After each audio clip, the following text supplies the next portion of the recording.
Silk Spectre. Silk Spectre is the name of two fictional superheroines in the graphic novel limited series Watchmen, published by DC Comics.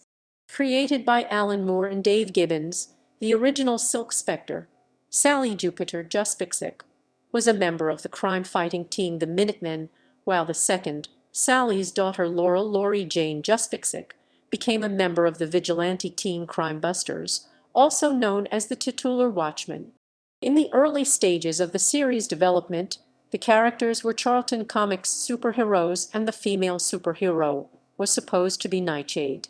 However, Moore did not find Nightshade particularly interesting and was not even very familiar with the character. After the idea of using Charlton characters was abandoned, he decided to model Silk Spectre on superheroines like Phantom Lady and Black Canary, also an alias shared by mother and daughter. The Sally and Laurie Juspeczyk versions of Silk Spectre made their live-action debuts in the 2009 film Watchmen, in which they were played by Carla Gugino and Malin Åkerman, respectively. An older version of Laurie Juspeczyk, now known as Laurie Blake, appeared in the 2019 limited television Watchmen, played by Jean Smart. Fictional character history. Sally Jupiter. The first Silk Spectre was a frizzy-haired, red-headed former waitress and burlesque dancer Sally Jupiter. Her real last name was Juspeczyk, which she changed to hide her Polish ancestry. She assumed the identity of Silk Spectre sometime around 1938 at age 18 in order to advance her modeling career. She became a sex symbol by whom criminals didn't mind being caught, or so went her press. She was an action heroine version of a pin-up girl, and even in her old age, she was proud of her sex symbol status, apparently enjoying male attention, as indicated by her reaction to lurid fan letters and her enjoyment of a Tijuana Bible based on her much to her daughter's disapproval. She was soon invited by Captain Metropolis to join the Minutemen, a group of costumed heroes. On October 2, 1940, after a meeting of the Minutemen, Edward Blake, alias the comedian, tried to rape her. He was thwarted in his attempt by fellow Minuteman Hooded Justice, who gave him a vicious beating. The event would have a profound impact on Sally's life. Her agent, Lawrence Schexnayder, persuaded her not to press charges against the comedian for fear of damaging the group's image. More celebrity than vigilante, Silk Spectre provided a cover for Hooded Justice's homosexuality by being his glamorous girlfriend. In an interview, she admitted that she didn't really like the silhouette, aka Ursula Sant, who had often pestered her about her Polish heritage, but later expressed regret that she was expelled from the group simply because she was a lesbian, especially since there were men on the team who were gay, though she did not identify them. In 1947, Sally retired from crime fighting and married her agent, Lawrence Schexnayder, while keeping in touch with Hollis Mason, the Night Owl, and Nelson Gardner, Captain Metropolis. In 1949, she gave birth to daughter Laurel Jane Juspeczyk, commonly known as Laurie. It was known to both parents that Laurie was not Lawrence's child, but the comedian's, from a sexual encounter years after the assault, and this caused conflict in the family. While not explicitly stated, it is implied that Sally's second sexual encounter with the comedian was consensual, and that, despite his earlier attack on her, she did have feelings for him. In the pages of Doomsday Clock, it was revealed that Ozymandias spoke at her funeral. While in an asylum, Reggie Long was taught some of Sally's moves by fellow inmate Mothman, where they both heard of her death. Laurie Juspeczyk. Sally pushed her daughter into the family business of crime fighting. Laurie Juspeczyk never held much interest in becoming her mother's successor, but went along with Sally's wishes anyway. Growing up, the brunette Laurie knew Lawrence Schexnayder was not her real father, and she always believed, incorrectly, that her real father was Hooded Justice. Laurie Juspeczyk is a liberal-thinking, modern woman. She is vocal in her feminist and humanitarian concerns and is quite a conditioned fighter. At the start of the story, she is shown to have a strained relationship with her mother. Driven by the memories of her own experience, Sally tries to keep Laurie from knowing some of the harsher realities of the crime-fighting life. For example, she did not allow her to read the Hollis Mason Night Owl autobiography Under the Hood, which included mention of the comedian's sexual assault on Sally, something Laurie knew nothing of. Sally acted like an agent for her daughter, picking out her costume and chauffeuring her to Crimebusters meetings. After the first of these meetings, Laurie met the comedian outside, who complimented her for being the spitting image of her mother, but their conversation was broken off quickly by an angry Sally Jupiter. Laurie noted that the comedian looked sad as he watched them drive away and felt sorry for him. When Laurie later learned of the sexual assault, she hated the comedian, though it seems that as time passed, and in a complicated way, Sally was able to come to terms with it, even to the point that she was willing to defend the comedian from Laurie's derogatory remarks after he was murdered. At the same Crimebusters meeting, Laurie met Dr. Manhattan, and the two quickly became attracted to one another, to his longtime girlfriend Janie Slater's anger. Shortly afterwards, 16-year-old Laurie became involved with 30-something Dr. Manhattan, something her mother did not approve of, likening Laurie's relationship with Manhattan to being the equivalent of sleeping with an H-bomb. Drawn to him from the moment she first saw him, Laurie worked with Dr. Manhattan in some of his various domestic assignments, including the suppression of riots during the police strike of 1977.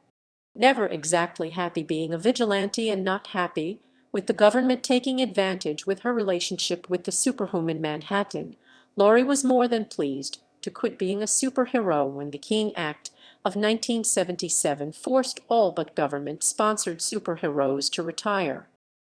Events of Watchmen. After retiring, Laurie lived with Manhattan for almost 20 years. However, their relationship became strained owing to Manhattan's growing disconnection with humanity.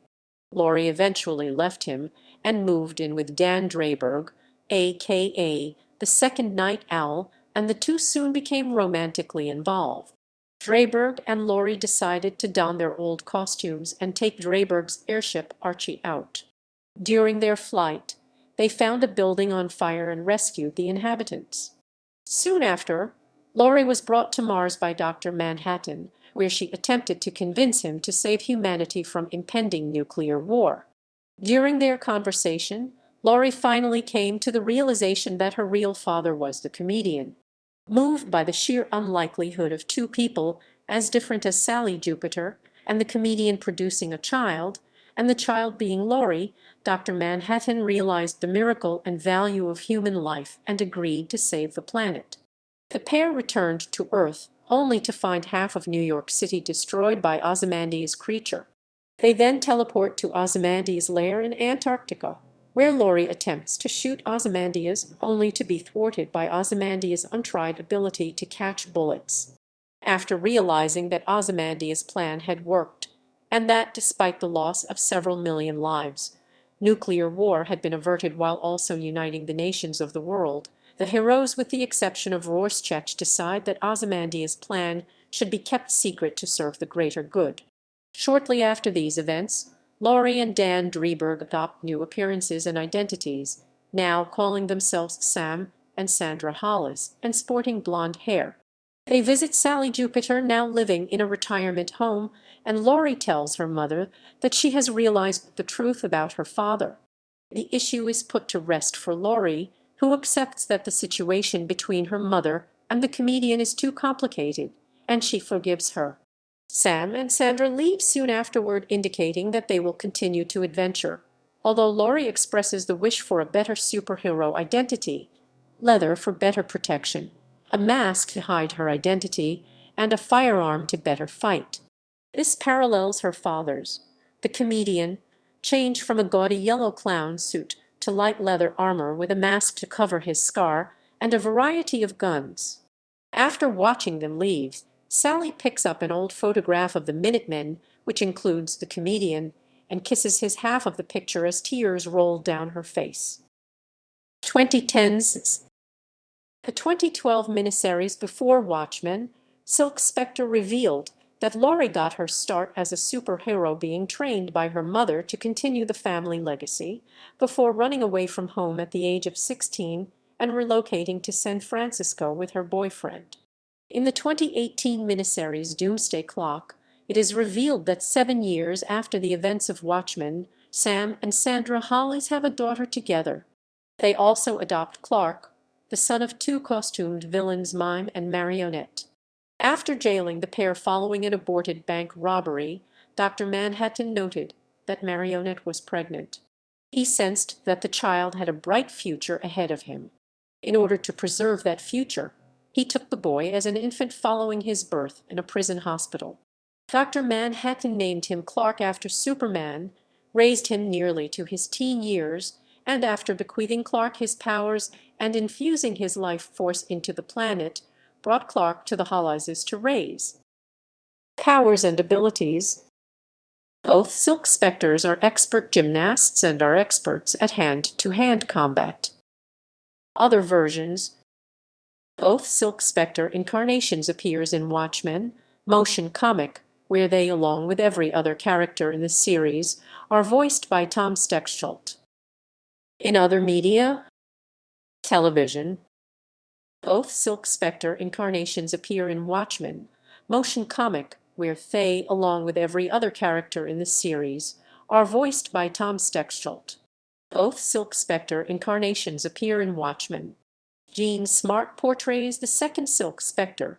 In supplementary materials, it is revealed that Laurie and Night Owl Roman II ended their relationship in the 1990s, as he desired children while she wished to keep fighting crime, with Laurie assuming the identity of the comedian and her father's surname Blake. After foiling the Oklahoma City bombing, they were arrested by the FBI for violating the Keene Act, and through a plea bargain, Laurie retired from vigilante life. In the series, she now works as a member of the FBI agent's anti-vigilante task force. While investigating the murder of Tulsa's chief of police, Laurie confronts Senator Joe Keene Jr., who is revealed to be the leader of the white supremacist militia, the 7th Cavalry, which seeks to remove the powers of Dr. Manhattan, who has been living under an assumed identity, and acquire them in order to realize Cavalry's vision of a white supremacist society. However, the Cavalry is revealed to have been manipulated by Adrian Vate's daughter, Lady Trieu, who wants Dr. Manhattan's powers for herself. The plan fails, resulting in Trieu's death and Vate's arrest for the first squid attack in the original Watchmen. Film. Both Silk Spectre incarnations appear in Watchmen. Malin Åkerman portrays the second Silk Spectre. Laurie Juspeczyk and Carla Gugino portrays the original Silk Spectre. Sally Jupiter. Haley Gill portrays a young Laurie Jupiter in flashbacks. Video games. Silk Spectre Roman II appears in a cutscene in Watchmen. The End is Nigh, voiced by Andrea Baker. References ==